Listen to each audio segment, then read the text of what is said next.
এবং আমরা বলেছি সরকারের অপরিকল্পনা, সরকারের নজিরবিহীন লুটপাট, দুর্নীতি এর জন্য দায়ী। তারেক রহমান বর্তমান সরকার প্রধান, উনি যখন দেশে এসেছিলেন, প্রথম দেশে এসে কি বলেছিলেন আপনাদের মনে আছে? উনি এসে বলেছিলেন যে আই হ্যাভ এ প্ল্যান। ওনার কি আছে? একটা প্ল্যান আছে। তো এই প্ল্যান আপনারা 5 মাসে 6 মাসে দেখছেন? পুরো বাংলাদেশ কিন্তু তারেক রহমানের প্ল্যান দেখে ফেলেছে। তারা বলেছিল নির্বাচিত সরকার আসলেই দেশের সব সমস্যার সমাধান হবে, রাজনৈতিক সরকার আসলেই দেশের আইন শৃঙ্খলা ঠিক হয়ে যাবে, দেশের অর্থনীতি ঠিক হয়ে যাবে। কিন্তু আমরা দেখলাম নির্বাচিত সরকার আসার পরে দেশের আইন শৃঙ্খলার পরিবেশ আগের তুলনায় আরো বাজে হয়েছে।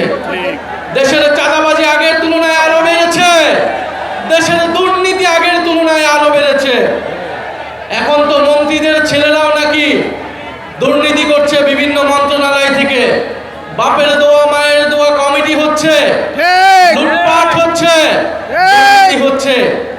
ফলে এই সরকার অব্যবস্থাপনা এবং অপরিকল্পনার কারণে আজকে তেলের দাম, গ্যাসের দাম, চালের দাম, সবজির দাম সবকিছুই বৃদ্ধি পাচ্ছে। কিন্তু সরকারের মন্ত্রীদের মুখের কথা শুনলে মনে হবে বাংলাদেশ বেহেশত হয়ে গিয়েছে, দেশে কোনো সমস্যা নাই।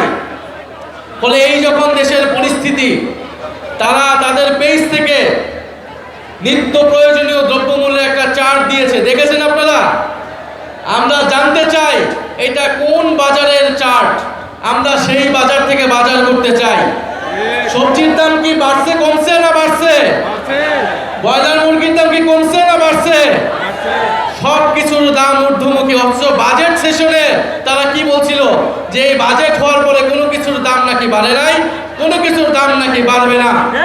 এইরকম একের পর এক মিথ্যা কথা তারা বলে যাচ্ছে। সবচেয়ে বড় মিথ্যা কথাটা কি বলেছিল? নির্বাচনের সময় বলেছিল গণভোটে আপনারা হ্যাঁ ভোট দিন, জুলাই সনদ আপনারা বাস্তবায়ন করুন। কিন্তু সবাই মিলে যখন গণভোটে আমরা হ্যাঁ ভোট দিলাম, 70% মানুষ গণভোটে হ্যাঁ ভোট দিয়েছে। তারপরে তারা ক্ষমতায় গিয়ে সেই গণভোটে হ্যাঁ তারা বাস্তবায়ন করলো না। তারা সংবিধান সংশোধন কমিটির নামে জনগণের সাথে বিশ্বাসঘাতকতা করছে, প্রতারণা করেছে।